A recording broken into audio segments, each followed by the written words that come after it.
All right, who here has never SSH'd into a server before? Who here is lying? Thank you. Okay. So like with the people that are here, like I actually have had you in classes. You guys are more experienced than most, right? So have either of you guys ever heard of OverTheWire or UnderTheWire before? Have any of you ever done those? Who has done them? Raise your hand. Cool. So who's done both? I've done part of both. Okay.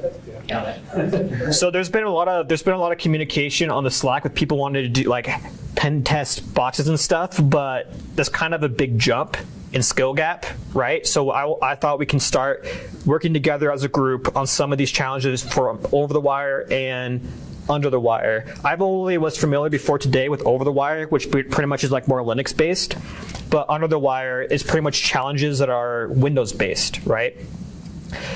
So to do these challenges, you do need Putty. So if you don't have that installed, I'd recommend downloading it real quick. Also, if you have Linux, you can just obviously use the terminal for that, which again, you'll have access to that. So what challenge do you guys want to do?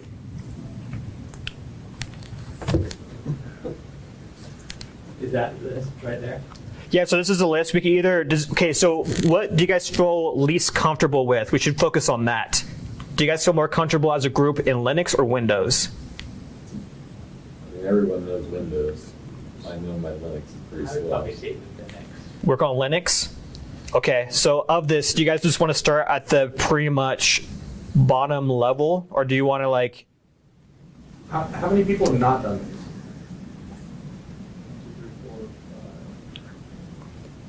Yeah, I'd say bottom. Okay, we'll start at the bottom. I've actually only worked my way up to level 7, and then I got bored.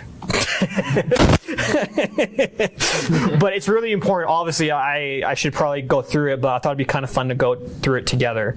So pretty much, I'll try to zoom in a lot so we can see.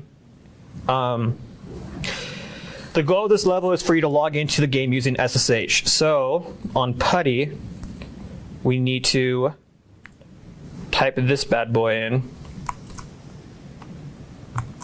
and do that port.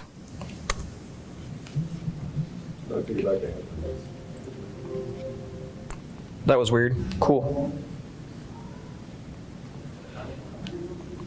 Okay, so the username is Bandit0, and then the password is also Bandit0.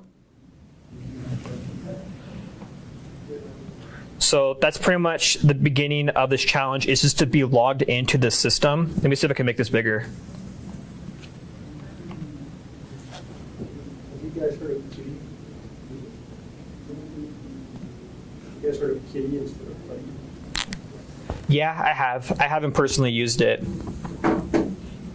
It's backwards compatible with Putty, so you can do all your Putty things. So if you install it, it reads all your Putty configurations. But So I personally use a tool called mRemoteNG, which links into Putty, but also does remote desktops, and actually will tabnate all your connections. So I just use Putty because of the compatibility with this software at work. But I have heard of that. If you do more Linux administration, it's a very good tool.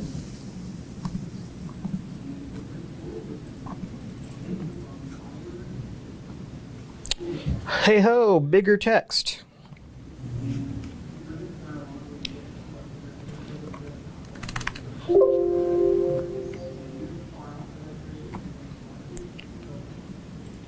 Okay, so who here is at this point? Are we all at this point? Nope.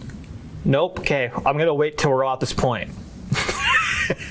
This is a hands-on class. I apologize if you just want to sit back and relax. That ain't happening. Yeah, today is very much like introductory, right? I'm just gonna go slow. You can move on ahead. I apologize, but yeah, I just wanted to have like a very simple lesson type of a day today. So with this tool, with this kind of war zone, whatever they made, what you're wanting to do is find the password to the next step. So you basically have to kind of dig around and type in commands to try and find the password to the next username. So for example, in Linux, if you type ls, it lists what's in that directory. And we can see here that we have a README file. If I do file README, I'm able to see that it's actually a text file. And then if I do cat README, I'm able to see this weird string of characters, and that is actually the password for the next step, right? And so basically, when it comes to this, you are just constantly going into a new box, searching for the password, taking it, and then going to the next challenge, and it gets harder and harder with each step. And I personally do Linux administration for my job every day. And by step 5, I was Googling, right? Because like it puts you in situations where honestly I don't have to deal with because my Linux machines are generally organized. So yeah, let's go ahead and open up a new session of Putty.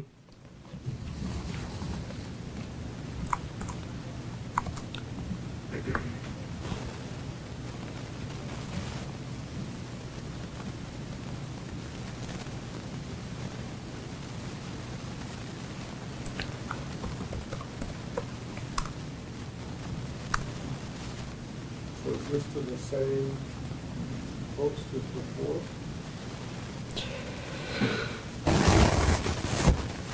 Yes.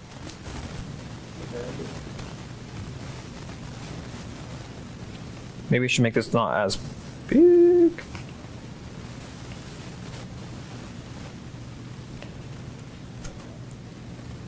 So yeah, so this time when you remote in, you're supposed to, oh, I spelled it wrong, that's why it's freaking out. Cool. Spelled things correctly the first time. You just plug in with the next username, right? So Bandit 1 is. Yeah, so we start at Bandit 0, and then when we go to the next step, we log out and log back in as Bandit 1, and then we do Bandit 2 next, and then Bandit 3, and so on and so forth. So now I'm going to do Bandit 1, and then I'm going to grab that password that we found in the previous challenge, and that is the password to get into Bandit 1.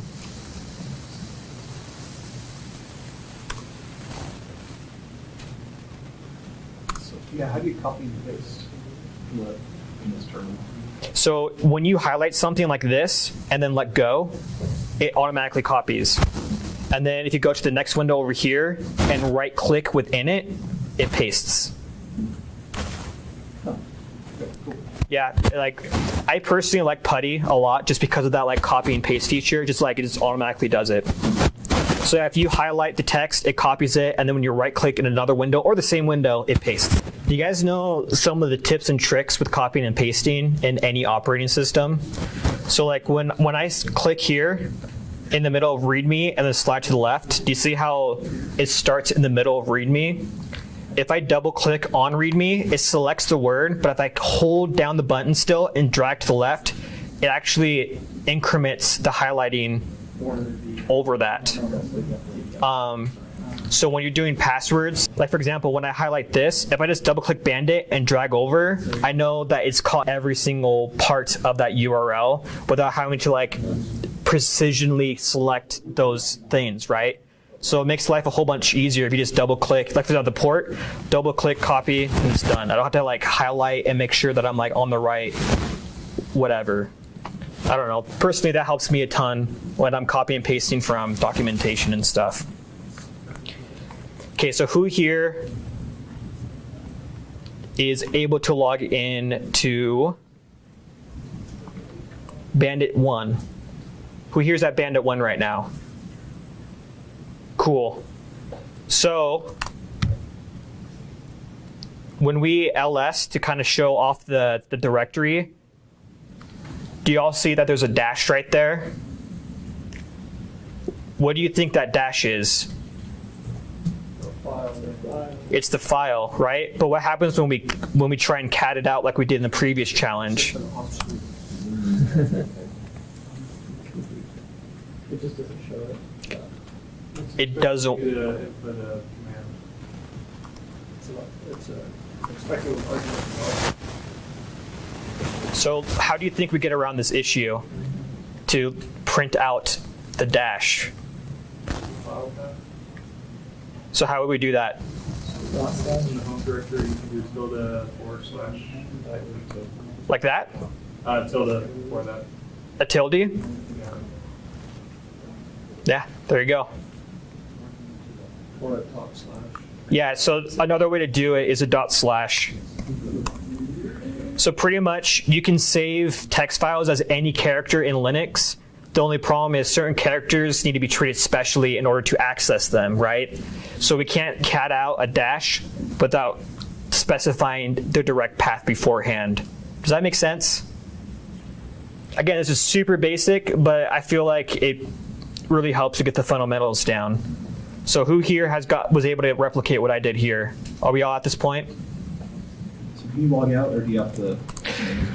So if you guys want to speed it up, if you're using Putty like I am, we can actually save a configuration, so we have to always copy and paste it every time. So if you paste the URL here with 2220, and then I'm going to put Bandit as this box right here for the save sessions and hit save.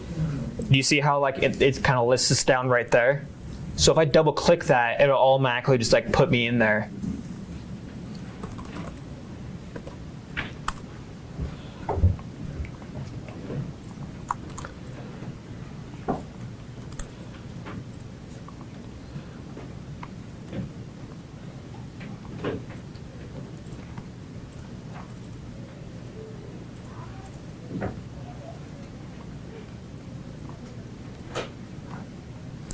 So who here is at the Bandit 2 point?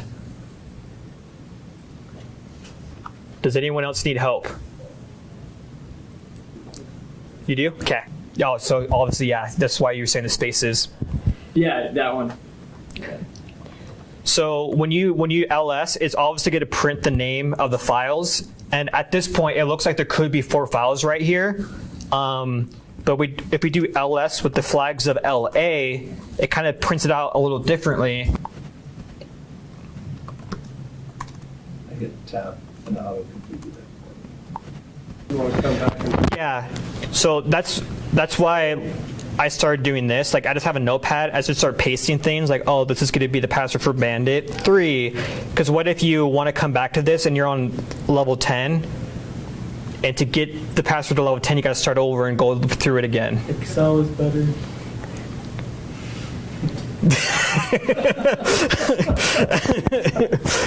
I mean, you could use Excel.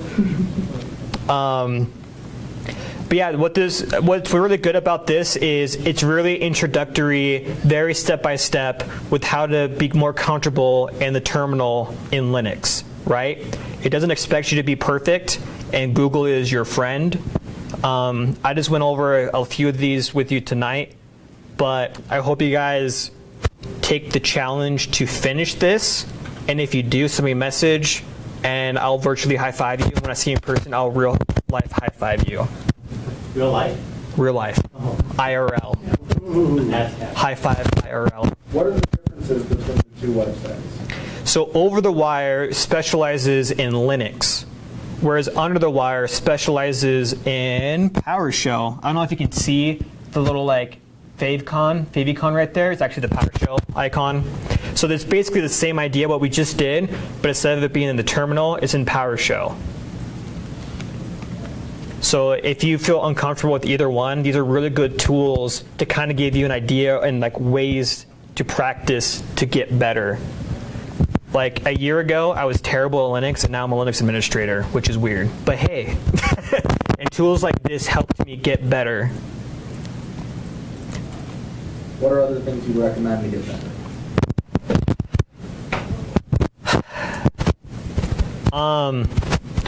Better in what? Just in general, or specifically with like Linux or Windows? I guess red teaming. Red teaming? Yeah. So a really good thing that you can do is Metasploit, which is a virtual machine that you can download. And what it basically is it's a whole machine that's purposely vulnerable and that you're able to attack, right? So you can go ahead and download that, and then go ahead and attack the box and practice and scan it for vulnerabilities and whatnot. And what's really cool too is, say you want a blue team, red team's attacking, blue team's defending. You can download it, remote into it, and then also practice securing it, right? So you can secure it, and then you can verify if it's secure by then attacking it again. So it kind of goes both ways, right? Any other questions? Cool. Well, thanks. Oh, I have a comment. go ahead. We mentioned a lot of these, like over the wire, under the wire. There are other ones like Hack.me. Yeah, Hack.me. And these are all kind of just play around, do whatever. And there is a little bit of it, but not too much. Something I would recommend, and it's on Steam, it's called Night Team 4. Which is right there. So Night Team 4, it's a red team game basically where you work with 2 different corporations and you basically just practice hacking all these different things. Anything from like phones to you do Wi-Fi, you do everything really. Barbecues, yeah, you do everything. The cool thing about this game though is the syntax is completely wrong. Like, they're not going to teach you the exact commands that you need to plug in and all that crap. But what they are going to teach you is the mind frame that you need to have to play these games. Or to be a red teamer. They're going to tell you, like, hey, think outside the box. These are things that you could do once you have the knowledge. And it kind of gives you areas to start thinking about. A lot of it is like OSINT and things like, who knows what OSINT is? Okay, so OSINT is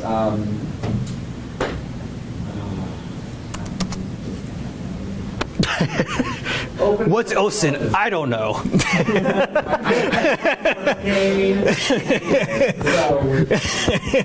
It's a big one. But yeah, you have OSINT, which is basically just open source intelligence, and you're dealing with things. And that's a real certification that you can get nowadays, and they pay big money for people that have OSINT. But this shows you how you can use it in a real world sense, and as well as other things. So, and it's like a $20 game. I recommend it to anyone that's thinking about red teaming. It's like 35. Oh, is it now? They came out of, that's right, they came out of beta. I just bought it today. I didn't even know about it before. Like, yo, you should do it. Well, that's him telling me to buy it. So they actually just contracted with the government. All of the air traffic controllers, they have to go through basically a game just like this to learn cybersecurity for the air traffic controller. So It looks like they just came out with an expansion for it that's specifically for network administration as well, Yes. which is really cool. yeah, yeah. And they also have system administration, network administration. They've got a lot of really cool So stuff. how based on reality is this? You say they don't give you the correct syntax, but is it all based on the... Absolutely. It's based on anything that you can actually do, and they give you tools that are very similar to Kali tools, but not Kali tools. So the name will be different, but the way that it's used and the correct, how you would use it, all that stuff is there. It's just not the exact commands because obviously they don't. This is one of the reviews of the game on Steam. It says OSCP certified pen tester here. This game is ... shockingly accurate in many regards. Obviously you won't learn how to hack in real life, but a lot of the methodologies and strategies mirror life very closely. So you know how you ever heard, oh, if you learn a second language, learn a third one's really easy? That's kind of like what this game is doing. It teaches you the mentality of the tools. It doesn't teach you how to do it, but it gives you the mind frame. Extremely impressive how they do it. So if you haven't played it before, watch some YouTube videos on it. It's really cool. It will get you into that mind frame of red teaming, but it's also blue teaming because then you know what they're trying to do and you defend against it and whatnot. But yeah, definitely recommend it. Again, it's like with a language. The best way to learn language is to immerse yourself in the culture that speaks it. This game is almost like an immersion in the mindset of red teaming, right? It won't teach you how to do it, but it will teach you it gives you the ability to then learn it pretty quickly in real life. Yeah, and like again, this is a great way to learn Linux and also Windows. Like this helped me tremendously to learn Linux because I also struggle to even open up Putty.